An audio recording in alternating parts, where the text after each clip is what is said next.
You're about to hear from a man born in 1896 tell you about his childhood in the 1890s and the early 1900s. And yes, he was actually born in a cave in what was then called the Oklahoma Territory, located about 100 miles south of the famous Wild West town, Dodge City, Kansas. He talks about going to school in a one-room schoolhouse where a single teacher taught all 8 grades at the same time. And he will share stories of his mother cooking family meals on a wood stove, how the family preserved their meats, and the type of food she packed for him in his lunch bucket for school each day. And yes, they did call them lunch buckets back then. He also mentions that while at home, he was never allowed to throw away any paper, as it was considered a valuable commodity back in those days. He will tell you about earning $20 a month working as the school janitor while still in high school. So now let's get into this amazing video recording. The year of the interview was sometime in 1988 when he was 92 years of age.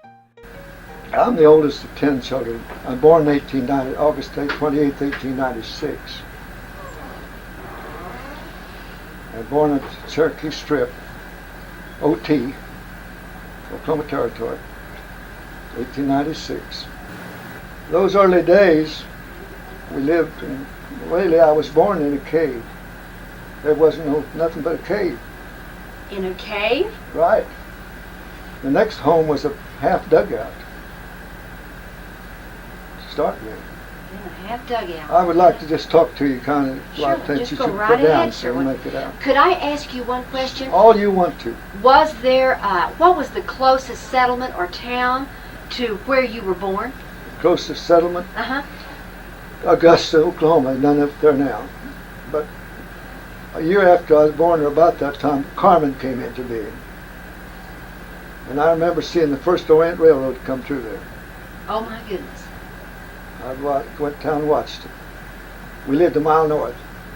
Another thing, first day I went to school, I remember it today. I went to school. Tell me about it. My neighbor boy, who older than I am, came and walked to school with me a mile south to see me. My mother had fixed a dinner bucket for me, of course. And when I got down there at noon, they let out noon for. I thought they would go out. I started to go home, take my little bucket and drive on down. And this man who was with me at that time come and got me and brought me back. I remember my teacher trying to teach me to write, taking a slate, pencil, and a slate to try to rip me. Pearl Halstead was her name. Her husband had a butcher shop there at that time. So that was in that'd be in 1902. First day of school. 1902. Do you remember the name of the school? Do you remember the name of the school? Carmen High School. Carmen Schools. Carmen School. Carmen School. And we had one teacher in 8 grades. How did she manage to teach? She managed to teach, she managed us to write, she taught us to be good. She was the most wonderful thing in the world. Had a whole room, one room, 8 grades. How many students? I would say 30, 40, something like that. How did she handle the rest of the grades while one particular I class don't was recall learning how something? it was, but I remember taking my hand and the slate pencil and showing me how to write. And What sort of things did your mother send for your lunch in your lunch bucket? I'm really curious about well, I that. don't remember, but I know it could have been cornbread or Well. biscuits, something like that. Always pork, you know. We had pork, we killed chickens. We didn't buy any meat anywhere, you know. We ate what we raised. Did your mother have to preserve these foods like the meat? Yes, she always put up lots of fruit and vegetables. How Big did- gardens, orchards. That's when they established an orchard. How did she preserve her meat?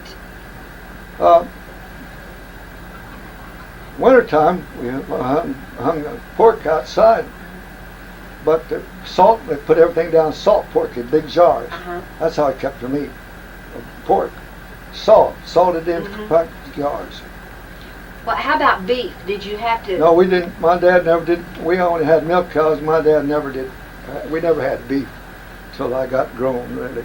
How many times a year did you have to slaughter, say, the pigs Chickens, of course, very frequently, but the pigs Well, I in don't order remember, to but provide for the we family. always, in the fall of the year when it began to get cold, we butchered hogs, and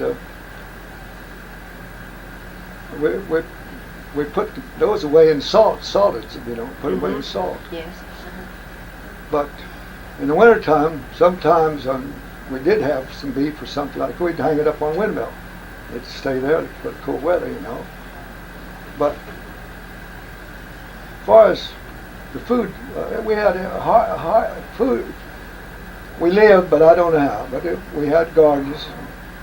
We had lots of chickens, and You had a large family. You grew up in a large family, didn't you? oh yes, 10. I was the oldest of 10. When your father did slaughter, or when you did slaughter in the fall, how many pigs would you have to kill to last you all through the?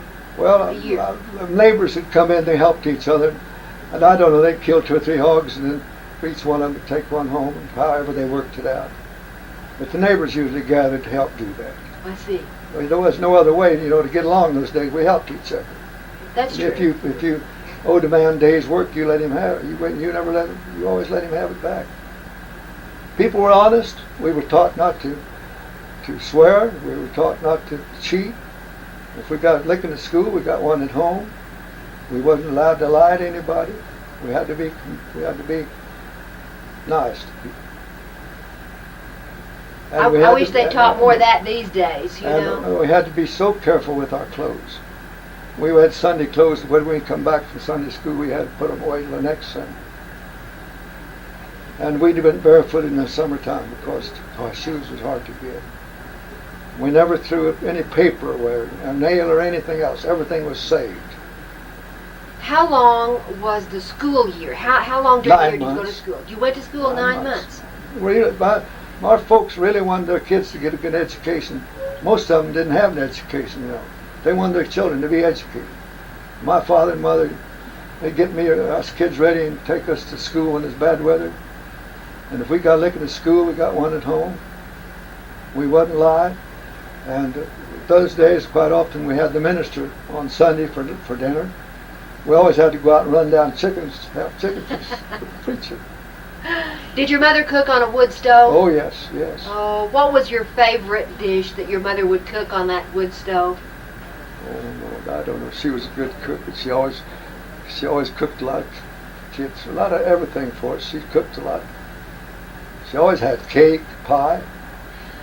Do you have any idea how she managed to regulate the heat in that stove? No, I don't. But I know this, she'd have to go out in the field and help my father a lot, and she'd leave me to take care of the kids and watch the bread.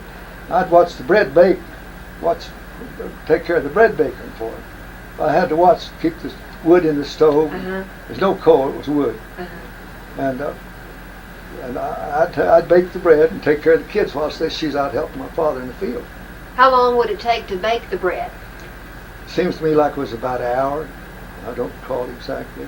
How many loaves would she bake at a time? I can't recall, but it should have been. Well, at that Several. early days, there wasn't too many children, see. My time goes back to when I left home, I still had a little baby at home, a brother or sister. Where, I think you probably told me this, but I'm going to ask you again.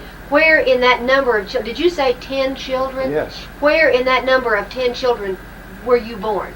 I was the highest. You were the oldest. And this is one of my sisters with me now. And there's only 5 of us living. 5 of us are dead. It's wonderful that 5 of you are still here, though. That's wonderful. Well, let me ask you this. I know you must have had, besides baking the bread, you must have had other chores that you had to do for your dad or for your mother. What other sort of things did you have to do on the farm? We had to feed the cows and the horses and chickens, gather the eggs, hang out the clothes, and Did you ever have to milk? oh yeah, I had to milk cows, you bet. Had to feed the chickens and hogs every day. How many milk cows did your father have? Really, 2 or 3. And that provided all the milk Oh for yeah, we had to have it. Did he? And then later on we lived on that milk. Later on we got a a cream separator.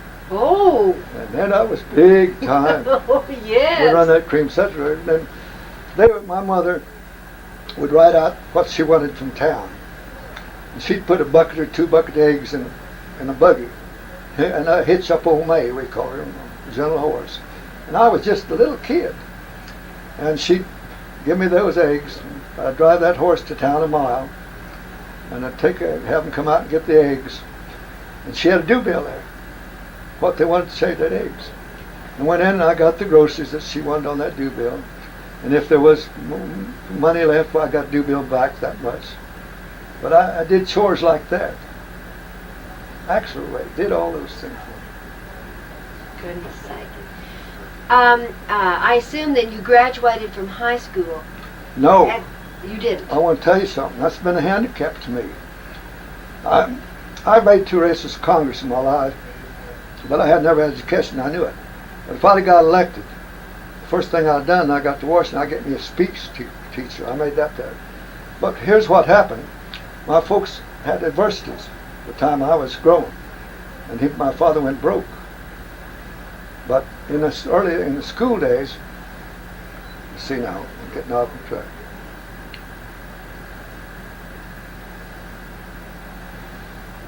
Oh, that was part of my work. That's part. Now, in going to school, I got in the 10th grade. But in the 10th grade, wait a minute. When my father had these adversities, we moved to New Mexico, Roy, New Mexico. I lived out there 2 years. I went to school out there 2 years. I came back to Sealing, and got 1 year of high school. And then the next year, I bid and got the janitor's job, $20 a month for my 10th year of school. 2 years, 6-room schoolhouse, which was 2 stories. And I was the janitor for a whole year. When my folks had moved into town by that time, it's town, I'd get up at 4 o'clock in the morning, go down to that school, get the stove all heated up and cleaned up, swept up.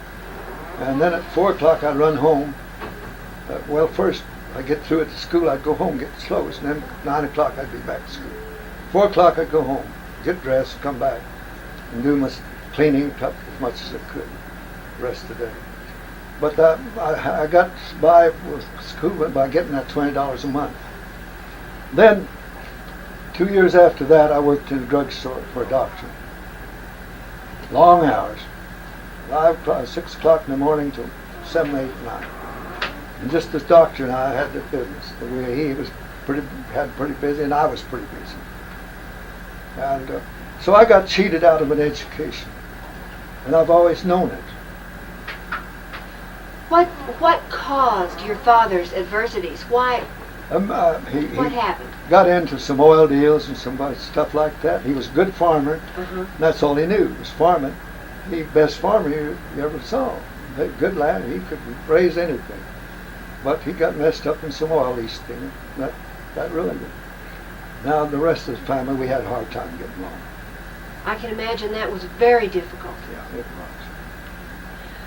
After you say you worked during the period of time you would have been in high school, you worked in the drugstore. Drugstore. After I got out of the 10th grade, I didn't go back to school anymore. Okay. What sort of things did you do in that drugstore? Oh Lord, I had a soda fountain to take care of, and sweep and clean it out, and sell drugs.